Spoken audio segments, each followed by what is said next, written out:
we talk about the Varkari sons, there are so many saints who come to our mind, who has composed and contributed so immensely for the Marathi literature, poems, and so beautifully on Vitthal. Now we are going to see a composition, a very famous composition of Bhanu Dasa, who is the grandfather of Sant Eknath. This particular composition that we are going to sing is categorically comes under the group of Gaulans. One might ask, okay, what is the difference between Abhangs and Gaulans? Gaulans specifically talk about aspects of Krishna. Well, as you know, popularly any normal Abhang will talk about Vitthal. Of course, all of them constitute to the same Vishnu Avatara. Yet, this particular composition that we are going to present talks about the Venu Gana, the Venu Nada of Krishna, how the various animals, every living beings, women who are at work, birds which are chirping, cows, deer, everything is so intoxicated by the Venu Gana, the flute of Krishna, that they all are so mesmerized by the Nada. And it also talks about how the Govardhana itself is resounding by the Venu Nada of Krishna, presenting Vrindavani Venu.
Vrindavani Venu,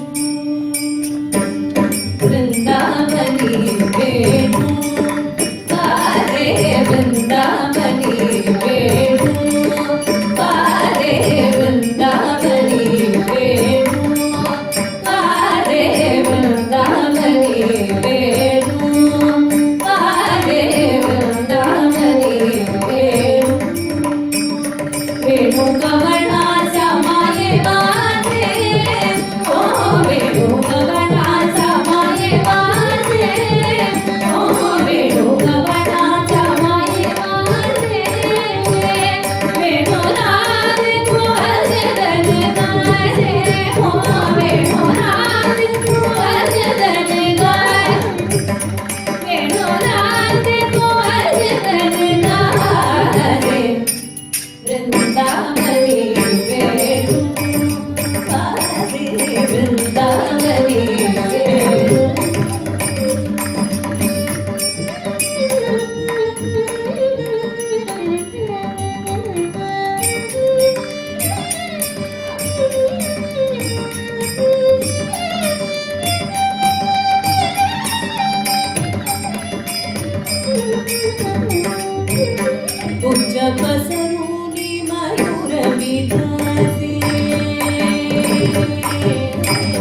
Vrindavani वेणु गारे वृंदावनी वेणु गारे वृंदावनी वेणु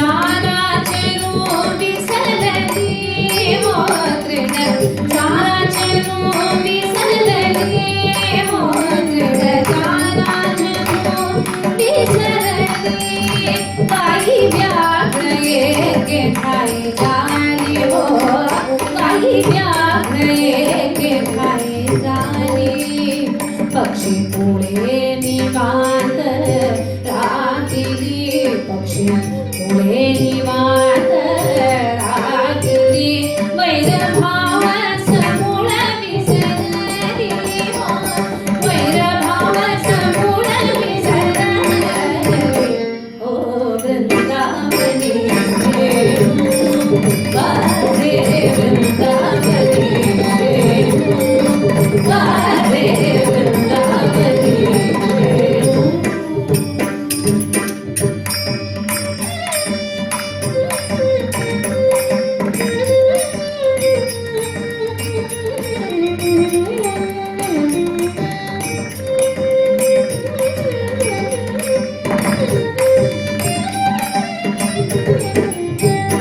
ध्वनि मंजुळ मंजुळ उमटती ध्वनि मंजुळ मंजुळ उमटती मागे ऋण ऋण ऋण ऋण वाजती मागे ऋण ऋण ऋण ऋण वाजती देवा मी